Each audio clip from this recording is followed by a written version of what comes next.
Advocates अब हड़ताल पर नहीं जा पाएंगे और ना ही वो अपने काम से यानी जुडिशियल वर्क से दूर रह पाएंगे। एक बड़ा फैसला जो है यहाँ पर लिया गया है कि एडवोकेट्स जो है अब वो कभी भी स्ट्राइक पर नहीं जा पाएंगे और ना ही अपने काम से दूरी बना पाएंगे, क्योंकि जब जब एडवोकेट जो है वो स्ट्राइक पर बैठते हैं या अपने काम से दूरी बनाते हैं तो जुडिशियल वर्क में जो है वो कमी आती है और वो केसेस जो है वो लंबे समय तक पेंडिंग रहते हैं। आप सब लोग जानते हैं कि एडवोकेट जो है वो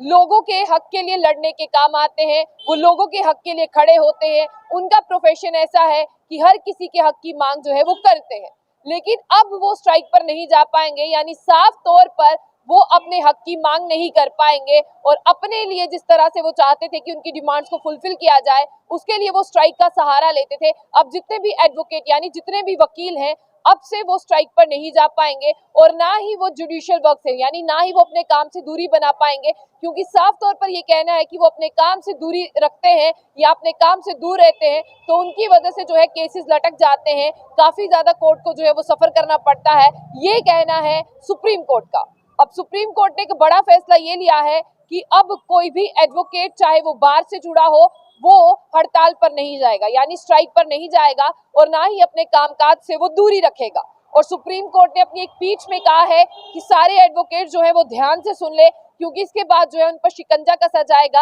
आज तक एडवोकेट जो है वो अपनी मनमानी करते थे। एडवोकेट्स का होता था जब उनका मन किया तब वो स्ट्राइक पर चले गए, उन्होंने कहा कि हमारी कोई बात नहीं सुन रहा, हम स्ट्राइक पर चले जाते हैं। उनके स्ट्राइक से जाने से जो है काफी ज्यादा केसेस लटक जाते हैं, काफी ज्यादा काम जो है वो रुका रहता है। कोर्ट रूम बनाए क्यों गए हैं अगर आपको एडवोकेट्स को जो है वो स्ट्राइक पर जाना है। अब आपको ये बता दें कि ये कहा गया है कि कोई बात नहीं, इनकी बात भी जो है वो सुनी जाएगी। सुप्रीम कोर्ट ने सबसे पहले ये कहा है, सबसे पहले एडवोकेट लायर्स यानी वकील हमारी बात सुने, कि सीधा हाई कोर्ट को ये हिदायत दी गई है कि ना तो कोई एडवोकेट छुट्टी पर जाएगा, स्ट्राइक पर जाएगा, माफ कीजिएगा, ना तो कोई एडवोकेट जो है वो स्ट्राइक पर जाएगा और ना ही अपने काम से जो है वो दूरी रखेगा। सीधा हाई कोर्ट को ये कहा गया है कि अगर कोई इनकी प्रॉब्लम है, कोई इनकी समस्या है, तो आप इनके लिए एक ऐसा कमेटी बनाइए, ऐसा ग्रीवेंस सेल जो है वो बनाएं जिसमें ही अपनी प्रॉब्लम्स लेकर आ सके जितने भी एडवोकेट हैं, और इनकी प्रॉब्लम को रिप्रेजेंट करने के लिए एक रिप्रेजेंटेटिव जो है वो आप बना दे, ताकि जो इनकी जेन्युइन प्रॉब्लम है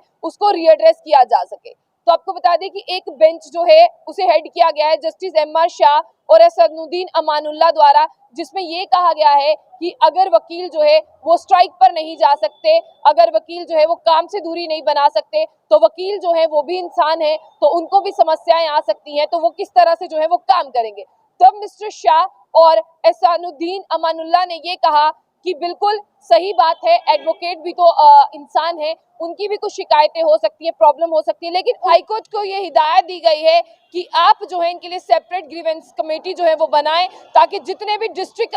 कोर्ट लेवल है वो एक फोरम को तैयार कर सके जहां पर एडवोकेट्स की बात को सुना जा सके, वकीलों की बात को सुना जा सके, क्या उनकी प्रॉब्लम है लिस्निंग ऑफ केसेस में, क्या उन्हें प्रॉब्लम आ रही है, या लोअर जुडिशरी किस तरह से उनसे जो है वो मिसबिहेव कर रही है। इन सब के लिए आप जो है एक फॉर्म बनाएं। लेकिन आपको एक बार फिर से बता दें कि स्पीच ने क्या दोहराया, उन्होंने कहा कि एक बार फिर से दोहराते हैं कि कोई भी, चाहे वो बार का हो, कोई भी जो है वो हड़ताल पर नहीं जा सकता है, और बार बार इस बात पर जोर दिया गया है कि इनके हड़ताल पर जाने के, इनके काम के दूरी बनाने से लेकर जो है वो कोर्ट को प्रॉब्लम आती है, तो इसीलिए कहा गया है कि आप हमारी बात को ध्यान से सुने। और अभी जो हाई कोर्ट है उन्हें कहा गया है कि आप डिस्पोज करें जितनी भी एप्लीकेशंस आपके पास आती हैं। डिस्ट्रिक्ट बार एसोसिएशन देहरादून पहुंचे थे हाई कोर्ट के पास, उन्होंने कहा कि हम तो लोगों की समस्या सुनते हैं, हम लोगों की समस्या को हल करते हैं, लेकिन जब हमारी समस्या होती है तो उसे हल कौन करेगा, उसे फेस हम लोग करते हैं, उसे हम प्रॉब्लम फेस करते हैं, तो हमारी समस्याओं को हल कौन करेगा। उनके देहरादून की जो डिस्ट्रिक्ट बार एसोसिएशन की ये डिमांड थी, इसे जो है सुनने के बाद में कहा गया है कि ये कॉपीज जो है वो तमाम रजिस्ट्रार जनरल हाई कोर्ट में भेज दी जाएं और ये कहा जाए कि इनके लिए जो है वो कदम उठाए जाए। जस्टिस शाह ने ये कहा कि आप एडवोकेट्स, तमाम एडवोकेट्स को, कि आप हमारी बात को माने, आपके लिए हम एक ऐसा फोरम बनाएंगे जहां पर आपकी जेन्युइन जो डिमांड्स हैं, जो आपकी प्रॉब्लम्स हैं, जो आपकी ग्रीवेंसेस हैं, उन्हें जो है वो रीएड्रेस किया जाएगा, कि आपको कौन सी डिफिकल्टी आती है उसे सुना जाएगा और उसे हल किया जाएगा। तो बिल्कुल अब कहा गया है कि उनकी वहां पर होगा कौन कौन। जितने भी हाई कोर्ट्स हैं उन्हें कहा गया है कि एक ग्रीवेंसी रीएड्रेसल कमेटी बनाइए, जो रिस्पेक्टिव हाई कोर्ट्स हो उसमें एक चीफ जस्टिस हो जो उनकी समस्याओं को सुने, एक चीफ जस्टिस हो, दूसरे सीनियर जजेस हो और एक जुडिशियल सर्विस का काम करने वाला बार का अधिकारी होना चाहिए, वो उनकी प्रॉब्लम्स को सुने। और एडवोकेट जनरल को कहा गया है कि आप